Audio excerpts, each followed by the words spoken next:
사랑하는 성도 여러분, 지난 몇 주간 우리는 인류 비극의 시초인 창세기 3장을 함께 살펴보았습니다.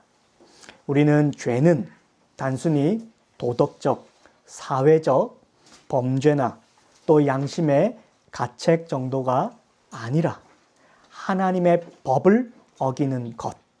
죄는 뭐라고요? 하나님의 법을 어기는 것. 하나님의 말씀을 어기는 것입니다. 그래서 하나님의 엄중한 말씀에 무언가를 더하거나 그 뜻을 왜곡하거나 변질시키는 것. 바로 이것이 죄입니다. 도대체 우리는 왜 그 죄를 짓게 되었습니까? 교만 때문이었습니다. 더 엄밀히 말해서는 하나님처럼 되고자 하는 마음에서였습니다. 하나님의 말씀이 아닌 그 자리에 자신이 하나님이 되려는 욕망이 활활 타올랐습니다. 그렇게 죄는 하나님을 향한 반역으로 우리를 급히 몰아넣었습니다. 이러한 타락한 인간의 그 모습이 바로 자기 스스로가 그 죄의 수치를 가려보려는 행위로 잘 나타났다고 하였습니다. 바로 무화과 나무 잎을 엮으며 하나님 앞에서 자신이 숨는 것입니다. 이처럼 범죄한 인간은 전적으로 타락하고 부패하였습니다. 이제 오늘 본문은 그 죄에 대한 하나님의 최종 판결과 그에 따른 엄중한 결과를 보여줍니다. 그러나 성도 여러분, 오늘 우리가 주목해야 할 것은 이 심판의 한복판에서 하나님이 어떻게 구원의 길을 여시는가 하는 점입니다. 하나님은 공의로 심판하시지만 그 심판에 갈라진 틈 사이로 은혜의 언약이라고 하는 찬란한 빛을 우리 가운데 비추어 주십니다. 오늘 말씀을 통해 우리가 잃어버린 에덴이 아닌 우리를 위해 다시 열린 은혜의 보좌로 나아가는 저와 여러분이 다 되시기를 주님의 이름으로 소망합니다. 첫 번째로는 죄의 결과 저주와 고통이 시작되었다라는 사실이 14절부터 19절에 소개됩니다.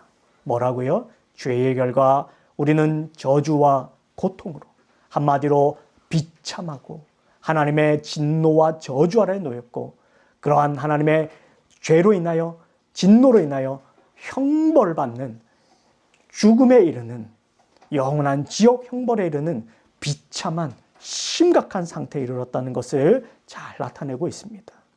하나님의 판결은 분명하고 엄중하였습니다. 먼저 유혹자였던 뱀에게 선고가 시작됩니다. 14절을 보십시오. 여기서 우리는 하나님의 무서운 풍자를 보게 됩니다. 3장 1절에서 뱀은 들짐승 중 가장 영리하고 간교하다라고 하였습니다.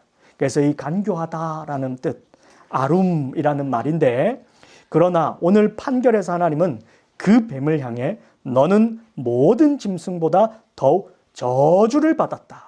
이 저주를 받았다라는 말이 뭐냐면요, 아루르라는 말입니다.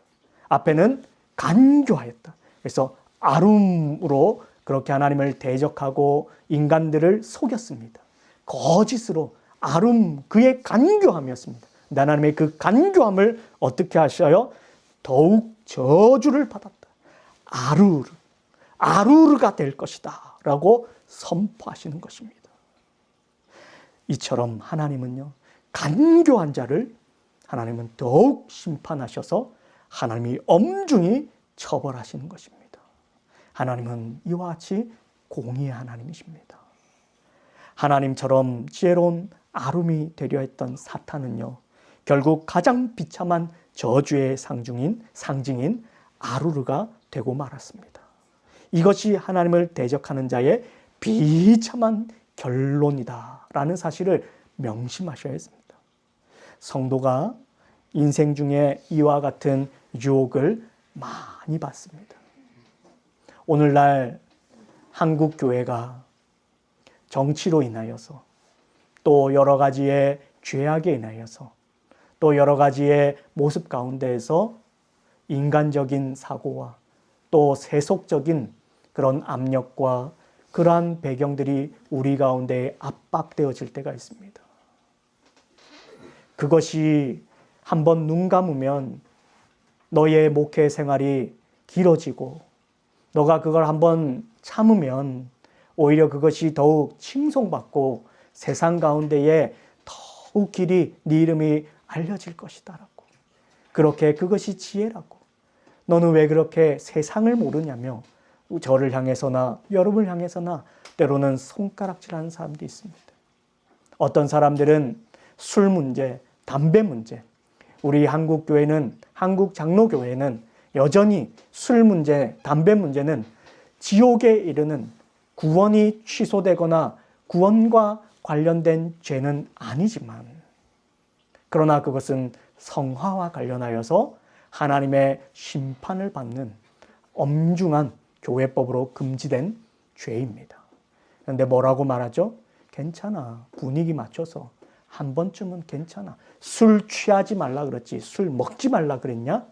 왜 그렇게 답답해서 너 어떻게 신앙생활 하느냐? 이런 말들이 나오고 있는 것입니다. 혼전 순결과 관련해서도 어떤 인식이죠?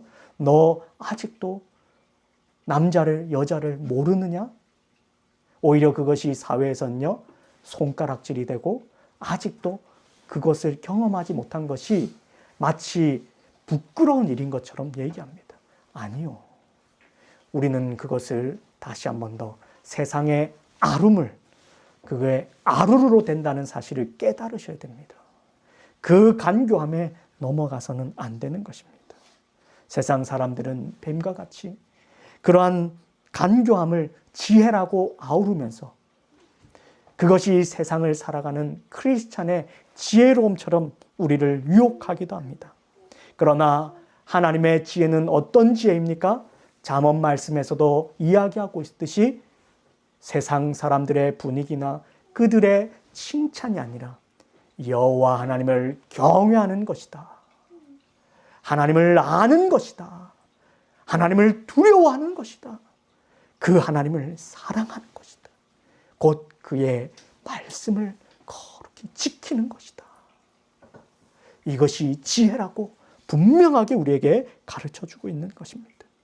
그래서 저 뱀의 유혹의 결과 그 지혜가 사실은 가장 저주를 받는 비참에 이른다는 사실을 우리는 다시 한 번 더 기억하시고 명심하셔서 아름으로 살아가는 자가 아니라 하나님을 두려워하여 아루르를 두려워하여 하나님의 엄중한 가장 무서운 비참으로 우리를 심판하시는 그 하나님을 두려워하는 저와 여러분이 다 되시기를 주님의 이름으로 축원드립니다. 이어서 여자와 남자에게도 판결이 내려집니다. 그런데 여기서 우리는 아주 독특한 단어를 하나 발견합니다. 16절에서 여자에게 말씀하신 임신의 수고와 또 17절에서 남자에게 말씀하신 땅을 가는 수고라는 말이요. 원문을 보게 되면 똑같은 단어를 사용하고 있습니다. 여기에 우리는 주목할 필요가 있습니다. 이것이 무엇을 의미할까요? 죄의 저주는 성별을 가리지 않고 남자든 여자든 모든 죄인에게 있어서 또 우리 삶의 가장 핵심적인 것 뭐죠? 아이를 낳는 것. 하나님이여 생육하고 번성하라 하셨습니다. 이것은 우리 인간에게 있어서 아주 중요한 일입니다. 지금도 대한민국을 보십시오. 전 세계 출산율 꼴찌가 되니까 지금 어떤 일이 비일비재합니까? 자연 소멸할 것이다. 이 나라가 망하게 될 것이라고 수많은 사람들이 경고하고 있지 않습니까? 일론 머스크를 비롯하여서 수많은 사람들이 이 나라가 그렇게 임신하고 출산하지 않을 때요. 그 수고에 힘쓰지 않을 때 어떻게 됩니까? 나라가 자연적으로 망하는 것입니다. 국가가 사라지는 것입니다. 멸망당하는 것입니다. 이처럼 중요한 것이죠. 또요. 남편들이요. 가장들이요. 책임을 다하고 자녀를 먹이고 입히는 일에 힘쓰지 아니하면요 어떻게 됩니까? 오늘날 지금 대한민국이 이러한 일에 빠졌습니다. 주 5일, 이제는 주 4일, 그러면서 노동의 시간이 점점 줄어들고, 그러면서 계속 어떤 욕망을 표출합니까? 일은 작게 하고 돈은 많이 받고자 합니다. 그래서 전문직이나 그냥 아주 쉬운 일 하는 자들이나 똑같은 돈을 받고요. 이게 평등입니까? 여러분, 이것은 평등이 아닙니다. 수고가 깨어져 버리는 것입니다. 그렇게 되면 어떻게 해요? 이 나라의 경제가 망하는 것입니다. 경제만 망합니까? 가정이 무너지는 것입니다. 이 수고가 무너질 때요, 가정이 근원적으로 무너지는 것입니다. 가정에서 아이들을 낳지 않고 결혼하여도 그 아이를 양육하지 않고 또 가장이 그 가정을 먹여 살리는 일에 수고하지 않고 그것을 자꾸만 어리석은 것으로 여길 때, 그래서 뭐랍니까? 결혼해서 애 낳는 건 어리석은 일이라고 지금 손가락질 받습니다. 오히려 일 열심히 하는 것은요, 어떻게 보여집니까? 어리석은 사람으로 보여집니다. 그걸 소명으로 받지 않는 것입니다. 종교개혁 때에 로마 카톨릭에 의해서 성이 더러운 것으로 취급받고, 가정이 더러운 것으로 취급받고, 노동이 더러운 것으로 취급받았을 때 부패하였습니다. 가장 종교적으로 부패했을 때 이러한 일들이 나타났던 것입니다. 그런데 종교개혁은 무엇을 일깨웁니까? 예배를 회복하고 복음을 회복하는 것도 중요했지만요, 신앙뿐만 아니라 우리의 삶에 있어서도 특별히 가정을 회복하였던 것입니다. 그래서 노동을 어떻게 해요? 소명론으로서 모든 직업에 귀천이 없고 누구든지 하나님의 소명 아래에서 어떤 직업이든지 하나님 앞에서 귀하게 쓰임받고 하나님의 영광을 돌려드릴 수 있다라고, 그렇게 종교개혁자들은 다시 한 번 더 이 사회 가운데에 그러한 직업과 가정을 소개해 주었던 것입니다. 그럴 때 가정이요, 서로 하나님의 주권 아래에서 하나님의 영광 아래에서 회복되어지고, 그 가운데서 산업과 그 모든 것이 하나님의 주시는 지혜와 능력 안에서 그 경제와 그 사회와 그 모든 것이 회복되어져서 정말 우리가 꿈꿀 수 없는 종교개혁의 산물로서 나라가 발전하고 그 가운데서 함께 자라갔던 이러한 모습들을 우리는 보게 되는 것입니다. 그런데 그 수고, 고통이 따르죠. 그 가운데 비참이 따릅니다. 힘든 것입니다. 그러나 하나님은 이 가운데서 하나님의 명령을 기억하라는 것입니다. 하나님의 노동명령을 기억하라는 것입니다. 그런데 하나님을 잃어버린 그들의 모습 속에는요, 이것이요 원망이 되고, 이것이요 서로를 향한 공격이 되어지고, 이것이 어리석은 것이 되었습니다. 특별히 여러분 보십시오. 16절에 여자가 남편을 원할 것이다. 이 말은요, 단순히 사랑의 고백이 아닙니다. 여자가 남자를 원할 것이다. 이건요, 사랑으로 원하고 가까이 하기 원한 이런 말이 아니라 4장에 넘어가면 죄가 가인을 삼키려 할 때 이 단어를 씁니다. 그래서 테슈카, 원할 것이다. 그래서 더 죄를 짓기를, 더 악을 행하기를 원하는, 그래서 그 사랑을 함께 하나님의 은혜 안에 돕는 배필이 뭐였죠? 하나님의 도우심을 믿고 하나님의 작정을 믿고 하나님의 주권을 믿고 서로를 바라볼 때 하나님의 형상과 그리스도를 중심하여서 서로를 바라보면서 가정이 나아가는 것입니다. 그런데 어떻게 해요? 하나님처럼 돼버렸죠. 남자든 여자든 하나님처럼 돼버렸습니다. 그들이 교만하여졌고 하나님을 버렸습니다. 그러면서 자기가 하나님이 되었습니다. 그러면서 원하는 것이죠. 이건 뭐예요? 내 뜻과 내 욕망과 내 의지를 따라서 다스리려고 하는, 휘두르려고 하는 원함, 죄를 원하는 모습입니다. 그게 여기에 써여 있는 것입니다. 즉 타락의 결과 부부 사이에는 돕는 배필의 사랑 대신 서로를 자기 마음대로 휘두르고 지배하려는 권력투쟁과 지배욕이 들여왔음을 고발하는 것입니다. 우리 가정의 모든 갈등과 아픔의 뿌리가 바로 이 타락의 결과임을 우리는 기억해야만 합니다. 바로 죄로 인하여 날마다 하나님을 거역하고 그분의 도우심과 은혜를 떠난 결과입니다. 이러한 하나님의 진노와 심판 아래의 비참한 인생에는 에덴의 푸름과 생명은 다 사라지고요. 그 모습이 이렇게 소개되는 거예요. 가시덤불과 엉겅퀴로 뒤덮여졌다라고 그렇게 우리에게 소개하고 있는 것입니다. 여러분, 이 가정이 저 푸른 초원에 그림 같은 집을 짓고 산다고 천국에 오는 것이 아닙니다. 그런 곳에 살아도요, 엉겅퀴가 피고 가시덤불이 넘칠 수 있습니다. 아무리 부유하고 편안해도요, 상황과 환경이 다 만족돼도요, 그 마음에 죄의 본성이 살아있는 한은 어떻게 해요? 그 말과 눈빛과 행동에 하나님의 의가 없는 것입니다. 그러니까 가정이 어떻습니까? 불편한 것입니다. 서로가 서로를 미워하는 것입니다. 서로가 서로를 인정하지 않는 것입니다. 그러면서 자꾸만 하나님이 없으면 그 가정이 어떤 모습일까요? 엉겅퀴가 가시 돋친 말을 하고요.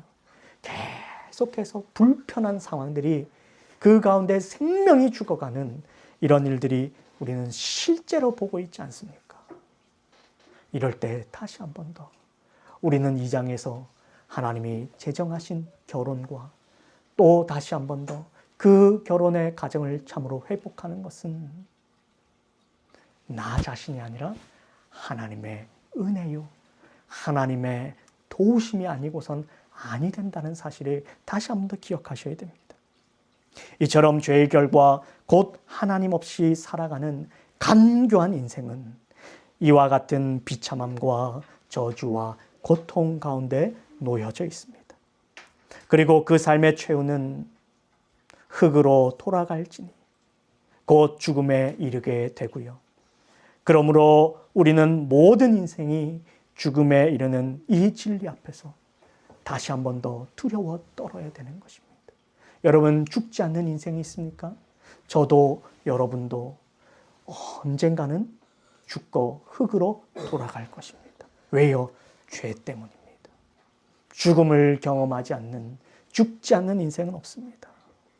우리는 오히려 이 사실을 바라볼 때요, 죽음으로 두려워할 것이 아니라 하나님 앞에 죄인된 나 자신을 다시 한 번 더 기억하여서 죄로 인하여 죽게 된 이 사실에 하나님 앞에서 두려워 떠는, 그리고 그 하나님 앞에 우리는 다시 한 번 더 엎드려 간구하며 하나님의 은혜만을 원하는 저와 여러분이 다 되시기를 주님의 이름으로 축원을 드립니다.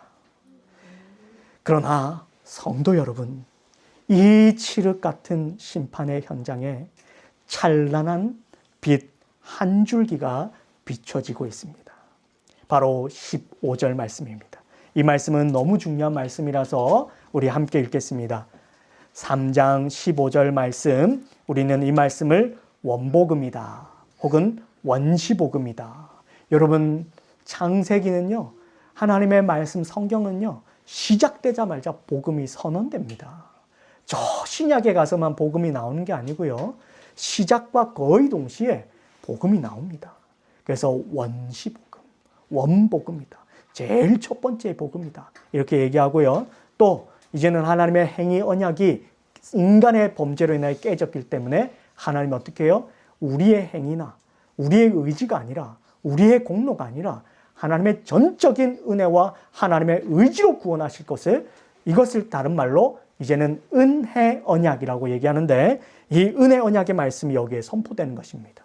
우리 함께 고백합니다. 내가 너로 여자와 원수가 되게 하고 내 후손도 여자의 후손과 원수가 되게 하리니 여자의 후손은 내 머리를 상하게 할 것이요 너는 그의 발꿈치를 상하게 할 것이라 하시고 아멘.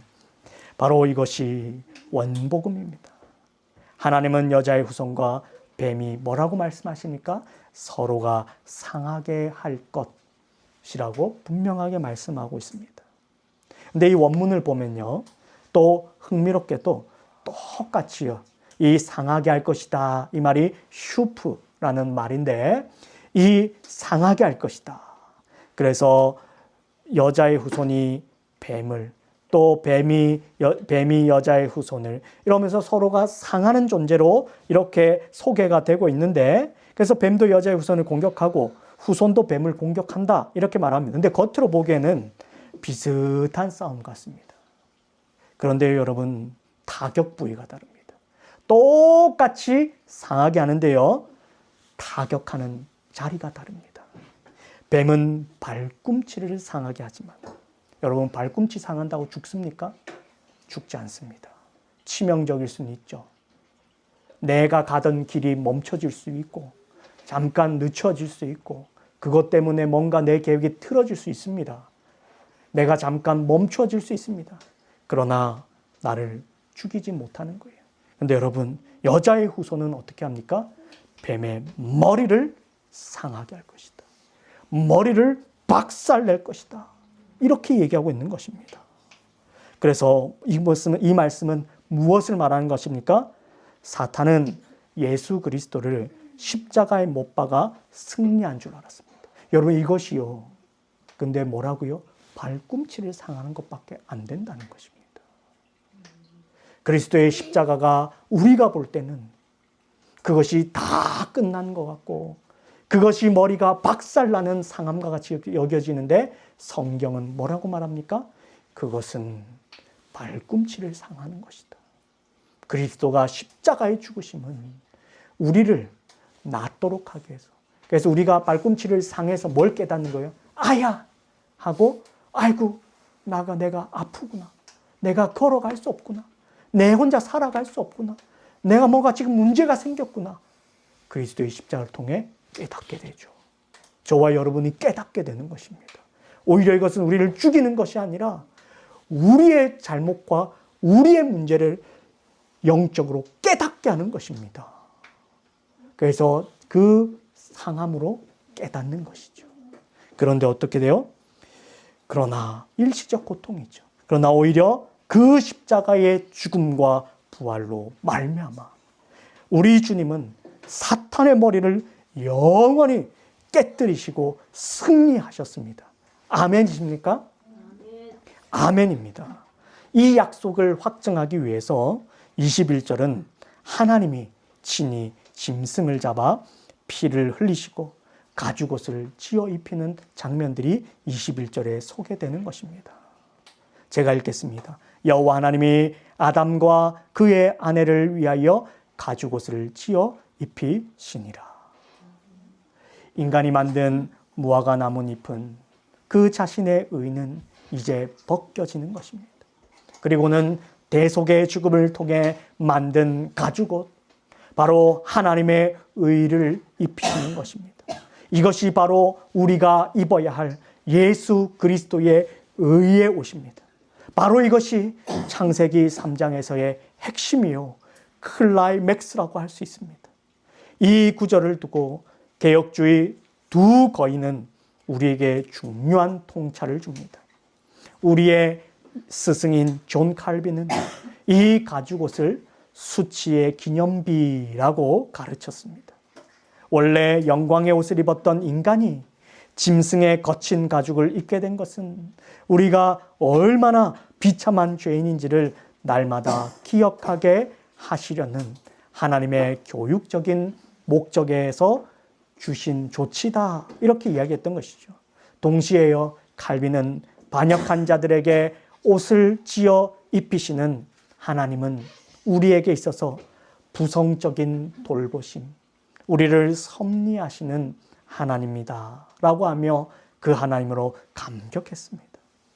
하나님은 비록 내쫓으시지만 그들의 추위와 수치를 외면하지 않으시는 자비로우신 참 아버지이십니다. 반면에 한국교회의 스승이신 박윤선 목사님은 여기서 대속적 복음을 보았습니다. 인간이 만든 무화과 잎은 말라버렸지만 하나님이 주신 가죽옷은 한 짐승의 피 흘림을 통해 만들어졌습니다. 이는 피 흘림 없이는 사함이 없다라고 하는 구속의 원리가 에덴에서 이미 시작되었음을 보여준 것이죠.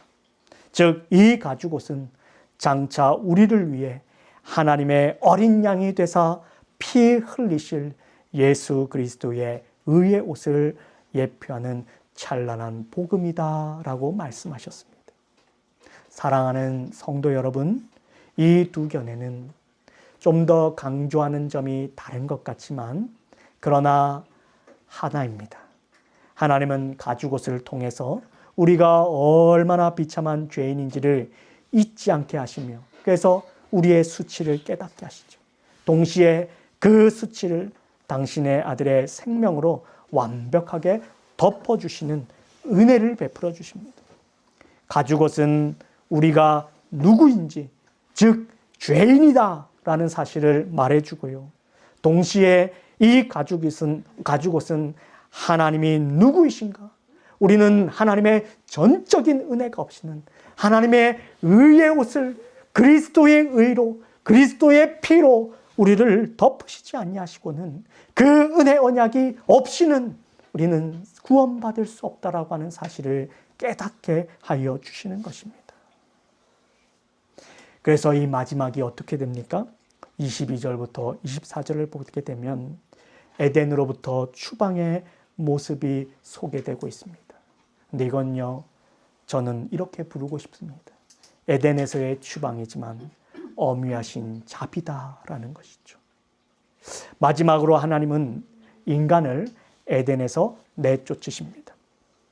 24절을 보면 에덴 동산의 그룹들과 두루도는 불칼을 두어 지키게 하셨습니다. 여기서 두루도는이라는 단어가 히브리어로는 미트와 페케트라는 말인데 이는 칼 스스로가 사방으로 계속하여 회전하고 있다라는 뜻입니다.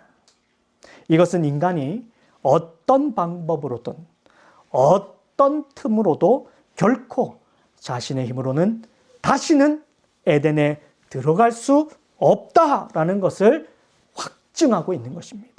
그 모습이 바로 두루도는 화영검을 통해서 나타나고 있는 것이죠.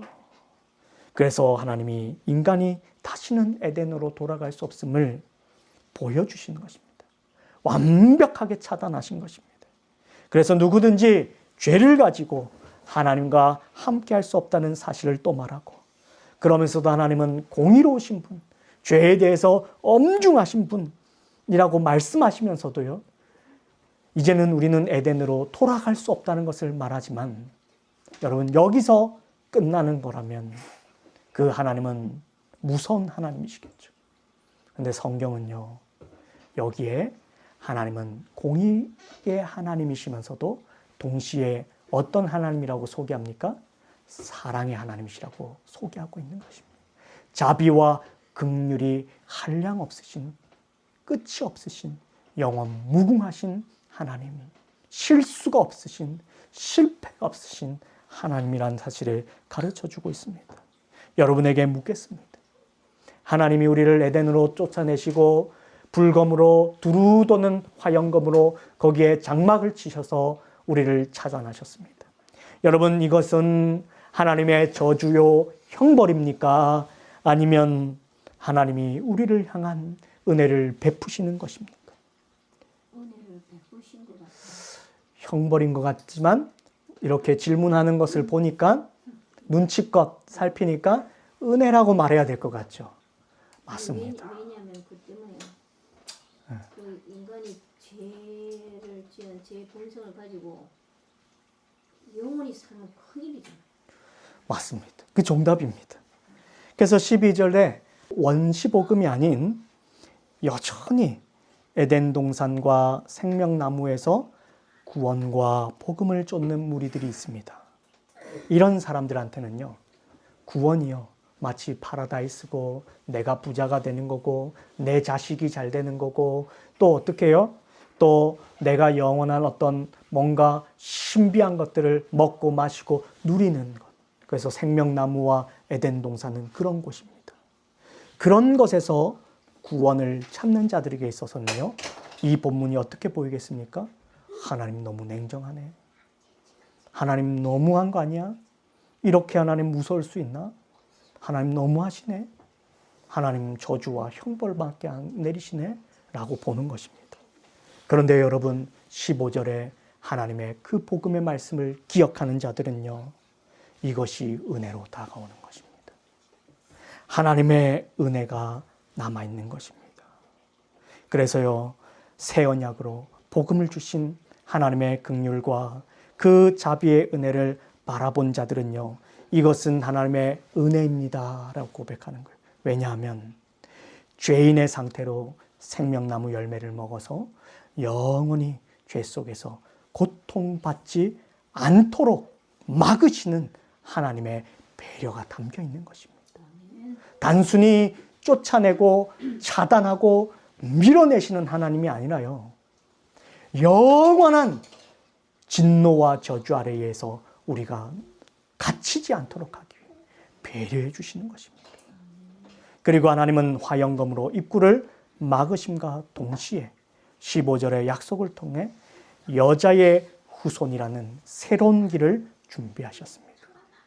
그래서 여러분, 에덴으로 돌아가는 게 아닙니다. 많은 사람들이요, 예수 그리스도를 믿고 에덴 동산을 누리는 것을 복음이고 구원이라고 생각합니다. 아니요. 복음은요, 우리를요, 다시 과거로 구약의 창조 때에 만들어진 에덴 동산을 향하게 하는 것이 아니라 그것보다 더 높은, 더 놀라운 여자의 후손을 우리의 새로운 길로 준비하셔서 인간의 노력으로는 도저히 뚫을 수 없고 그 화영검을 어떻게 하세요? 훗날 여자의 후손인 예수 그리스도께서 당신의 온몸을 받아내시며 우리를 위해 생명의 길을 다시 여신 것입니다. 그래서 신약에 하나님의 자기 사랑을 확증하시기 위하여 예수 그리스도를 보내셨다라고 말하고요. 그분은 새 언약이요, 곧 은혜 언약으로 오신 예수 그리스도이신데 그분은 자기를 가리켜서 뭐라고 말합니까? 나는 곧 길이요, 진리요, 생명이요 라고 말씀하신 것입니다. 이제 우리는 예수 그리스도를 믿음으로 말미암아 구원받고 다시 아담과 같이 되거나 다시 에덴으로 돌아가는 정도가 아닙니다. 오히려 우리는 하나님의 자녀로서 마지막 때에 부활하신 예수 그리스도와 같은 몸을 얻게 되었고요. 그리고 이제는 주님과 함께 저 천국으로 영원한 하나님의 나라에 입성하게 될 것을 여기에 가르쳐주고 있는 것입니다. 그래서 여러분, 비록 에덴은 닫혔지만 무엇이 열린 것입니까? 하나님의 전적인 은혜와 영원한 그리스도와 하나님을 누리는 영광된 하나님의 나라가 우리에게 열려져 있음을 우리는 이 말씀에서 다시 한 번 더 깨달으시고 감격하셔야 되는 것입니다. 말씀을 맺겠습니다. 창세기 3장은 아담과 하와가 에덴에서 쫓겨나는 비극으로 끝나는 것 같지만 사실은 여자의 후손이 뱀의 머리를 박살내고 우리를 다시 회복시킬 것이라는 위대한 소망의 시작이기도 합니다. 화염검은 엄중했습니다. 그러나 훗날 예수 그리스도께서 그 화염검의 심판을 당신의 온몸으로 받아내셨습니다. 그분이 십자가에서 발꿈치가 상하는 고난을 당하실 때 굳게 닫혔던 생명나무의 길이 다시 열렸습니다.